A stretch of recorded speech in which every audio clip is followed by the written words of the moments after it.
you doing, everybody? Yeah, it's Saturday on Memorial Day weekend. Hope you all are having a nice weekend so far. And I don't have anything planned. What are you guys doing? Well, actually the only thing I have planned is doing some deliveries, hopefully. I just wanted to come on and wish you a nice, happy weekend. And wanted to talk a little bit about my Turtletop van. And during the road trip to Ohio and back, I uncovered some other issues that need fixed. And that's going to be sort of costly, I'm afraid. I don't know, really. I have to kind of get estimates, but I'm not sure. But I know it's going to cost more than I have right now. So I don't know. My wintertime road trip to Texas may be on hold depending on what happens with it. Now, if I still have this minivan by winter, maybe we can just go back to Florida in that. I don't know yet. I'm just tossing around ideas. But let me talk about the Turtletop. So it runs good. I have no issues with the engine or transmission. And I did take it for a short test drive before I bought it. And I have driven it here locally a few times, but not much. And I did notice that the steering is kind of wonky on it, meaning that, like, it's kind of hard to keep it in its lane. You're always steering like this. You're always steering it constantly, like it's loose, you know. And I really thought that the work that I had done on it so far would have cleared up that issue, but it didn't. And so what I have done to it so far is it has brand new brakes, rotors, brake calipers. It has an alignment, brand new tires. I think that's it on the front end. And I thought maybe the alignment, and ball joints, all brand new ball joints on the front end. I knew I was forgetting something important. But I thought that would have corrected the problem. It didn't. Someone suggested it may be the steering box. I don't know. I mean, I have slight mechanical ability, you know. But I don't know about this. I'm wondering if it's the steering box. Whatever it is, I'm not going to be able to get this fixed anytime soon, I'm afraid. Okay, I had to shut it off for a minute. So, also, okay, that's the front end issue. Oh, and you know, I had new brakes and rotors on there, because it was shaking really bad when you stepped on the brakes. So that was one of the first things I fixed because of that. And now it's doing it again, and it's only been 3 weeks since all those new brake parts were put on. Certainly they can't be that bad in 3 weeks. So I have no idea what's going on there. And, and the air conditioners. My engine air conditioner does not work at all. It blows hot air. I did have it checked. I took it up to my Firestone shop and to check it. They can't even check it or test it because it's so old. It uses R12 refrigerant. They told me I'd have to go to a dealer for that. And we all know what those rates are. Anyway, so I thought, okay, I could deal without it driving down the road. That's why in my last video, you know, I said about having the windows open and it being noisy. Well, the big built-in air conditioner in the back that you've seen in some of the videos, it does throw out cold air, but at a very, very low volume. I don't know if it was designed that way or if it's just so old that it doesn't work right anymore. But it doesn't work in the hot afternoon in the daytime. I did get it to cool the van off at night after it got dark and started to cool off, but that was it. So that's pretty much useless also. I have to have air, not so much for me, but for the dogs. I can't take them somewhere. This is summertime now, and I'm like, anyway, I'm just babbling, but I'm a little frustrated about that.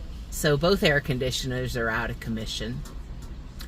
And oh yeah, the camper vans, they have these little vent fans in the roof that are built into the roof, you know, and they're 6 or 8 inches, and you can turn the fans on.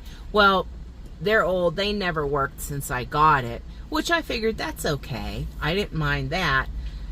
However, I don't know what day it was, maybe on the way home or whatever, but it broke and flew off the top somewhere. That's must have happened because I got home and I thought there's more light coming in up there than usual, and I was tired, so I shrugged it off, you know. Get up the next morning, I go out, my mattress was wet underneath that fan area. I looked up and moved the stuff that was shoved in the hole to block it, you know, and lo and behold, I have a 6-inch hole in the top of my van. I'm looking out at the daylight. So that's how my mattress got wet. It must have sprinkled overnight while I was sleeping. So I have some black tape or black plastic taped over that now just to keep the water out, but I can't use the van now with it like that. So, therefore, that's why I am at Walmart right now trying to do some deliveries, and it is so slow today. Some of the other drivers here were telling me they haven't had an order all morning. Anyway, I'm going to try to keep trying to think positive about this.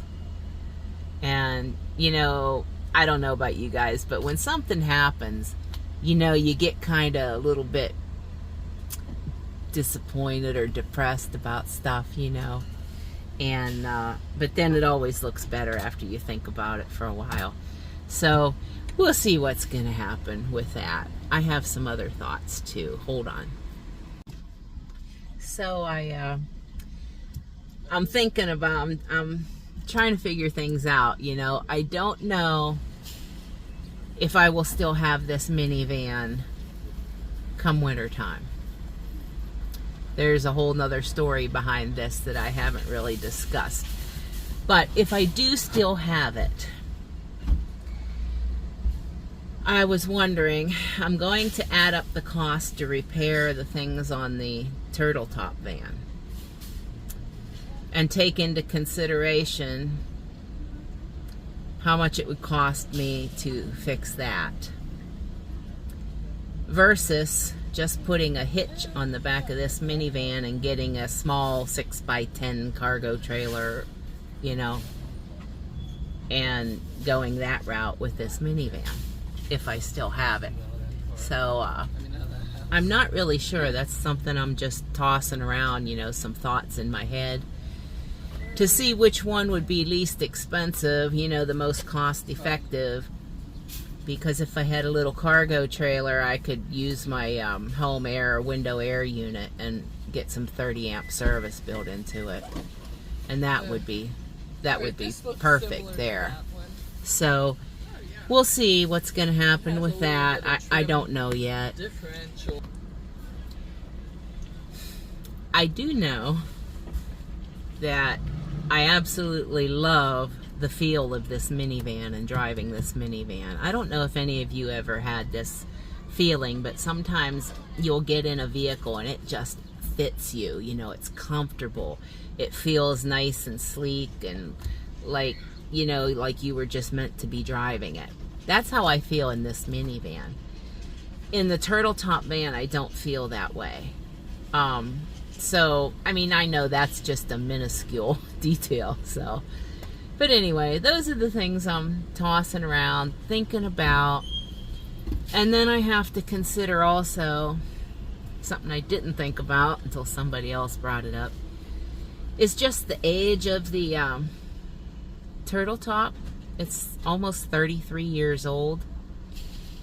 If I fix all of this stuff that needs fixed, then what happens when something else breaks? I don't have a lot of money. You know, I kind of work for everything I get here that's going into what I'm doing with the van and the little road trips and stuff. So I have to consider that as well.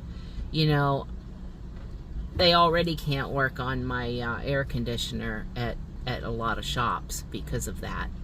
So I have to think about that. I don't know. I'm open to suggestions, but be nice. And I'll think about that. Everything, I guess, I'll be thinking about. So anyway, that's my little talk about the Turtletop van. So I'm going to have a nice weekend. I'm going to stay here for another hour or so and see if I can get some deliveries. If not, I'm just going to go home and me and the dogs are going to do something fun. Which we're going to do something fun anyway. So have a nice weekend. Be safe, everybody. And I will talk with you on the next video. Thank you so much for watching my videos. See you later. God bless.